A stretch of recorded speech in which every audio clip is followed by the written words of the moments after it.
Okay, here are 4 things to do when you've done all the calm stuff, you've banked all that and nothing's changed yet. Okay, you might be a bit frustrated with that because you've done the stuff of being calm, intellectually understand the mechanisms. That's great that you've done that. It doesn't mean nothing's happening because you can't feel it. But if you've done that work, then these next 4 steps might help you.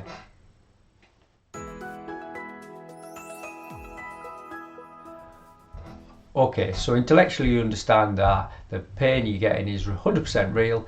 It's triggered by the brain, or originates in the brain if you like, but it's manifested in the body, and that comes with different colours and pressure points. It comes with unpleasant sensations and swelling, a whole maelstrom of symptoms if you like. They're all danger signals when there is no objective danger, right? So the signals are real, but there's no objective danger.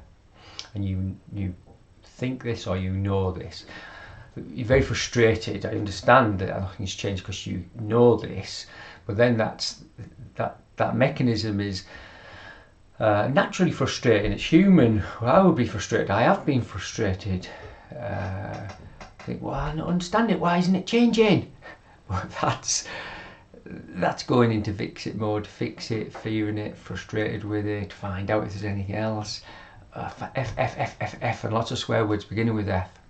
So you stay with the calm stuff, all right, as a bath bottle bed, as a practice, with no expectation of the nervous system to change. We're going to use these 4 things to really take it on, but you only do it 3 times a week, right? As if you were going to start to go to the gym 3 times a week.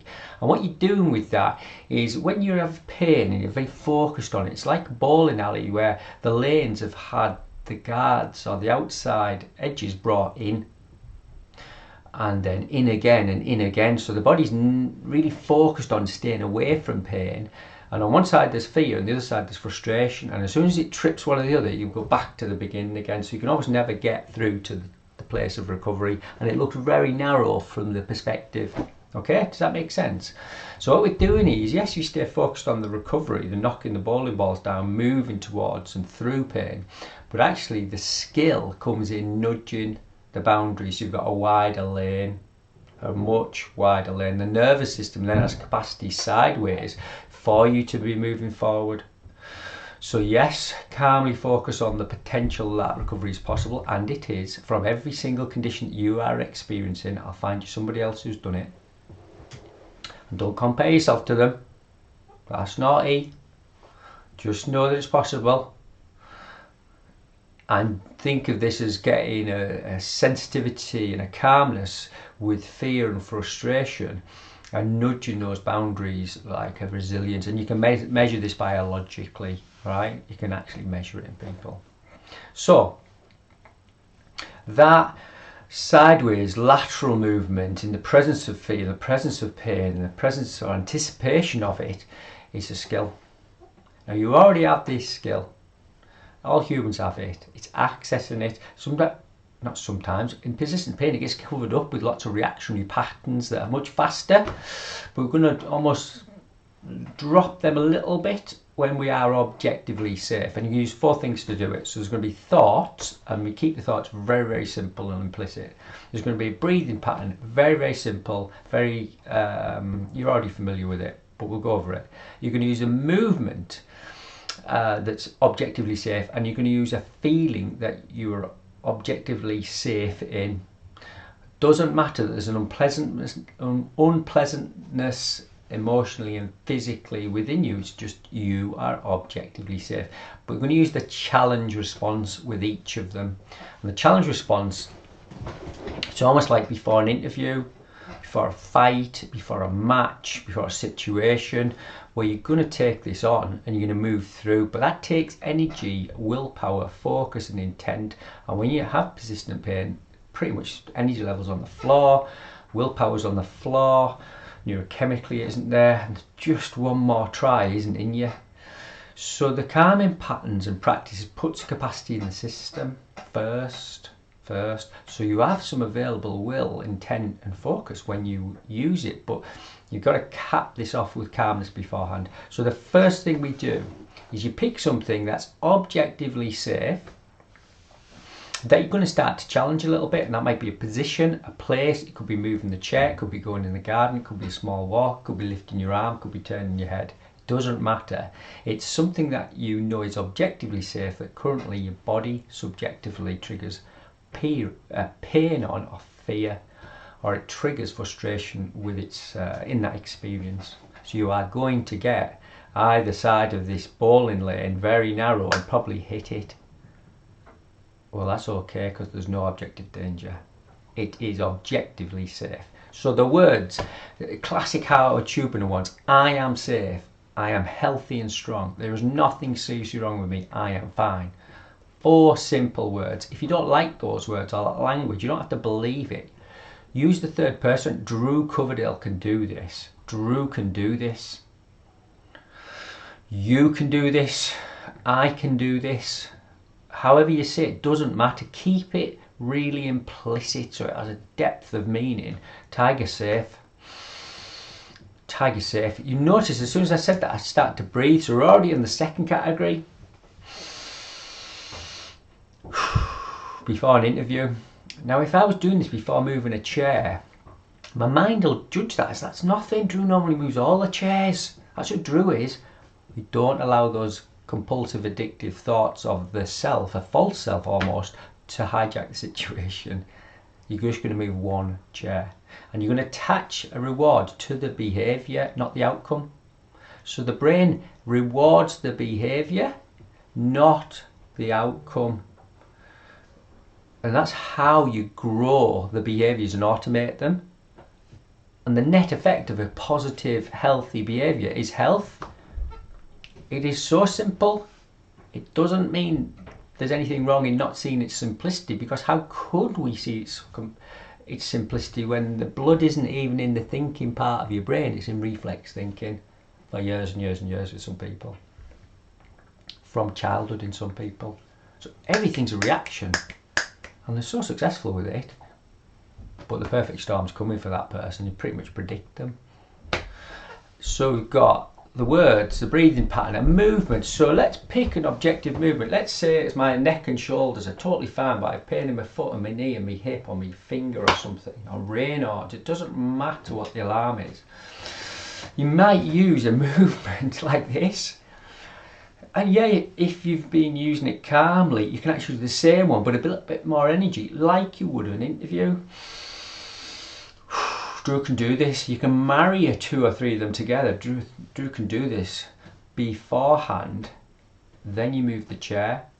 Then you lift your arm. Then you turn your head. Then you stand up. Then you sit down. You go for the target, knowing that the experience of pain is likely to still be there. But you're not going to layer that experience with more fear and more frustration. You're going to nudge the boundaries of that bowling alley and go, that's okay. Feel that pain, because I am objectively safe.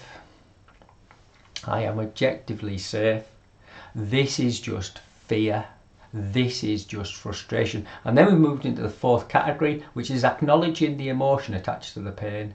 Fear, frustration, anger, resentment, regret, sadness, annoyance, blah, blah, blah, blah, blah, blah, blah, blah, blah. They're all based in fear of non-survival. So if you can't demonstrate the behaviours you've already demonstrated since childhood or adolescence or adulthood, where you've been praised and saved and whatever, then that's a vulnerability that looks like social rejection. And social rejection, where's that felt in the brain? Well, it's the same place as physical pain. So surprise, surprise, when you feel socially rejected or vulnerable, it lights up the parts of your brain that trigger physical pain. It ain't that mysterious once you see that. Once these wiring mechanisms are together, you don't even need to be physically moving to feel a surge of pain. Yeah, you don't need to go on the date to feel blushing again. You don't need to go to the funeral for the eyes to fill with water. You don't need to be in the alleyway getting a good hiding to feel the tension again. They're all reactions wired through the amygdala and the brain. They're not in your head. Remember, it's 250 miles an hour up to that fast.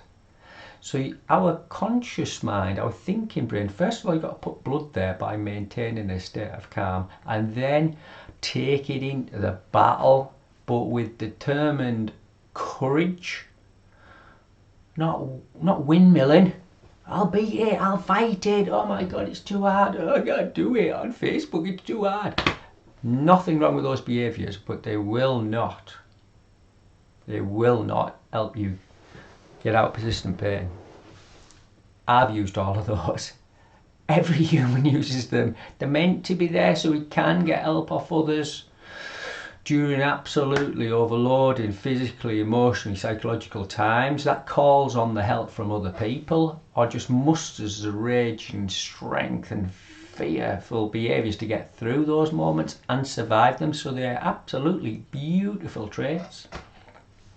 They just need to be chosen. Yeah, there's instinct there, but then you can choose to access them. But you need to be able to choose to come out of it.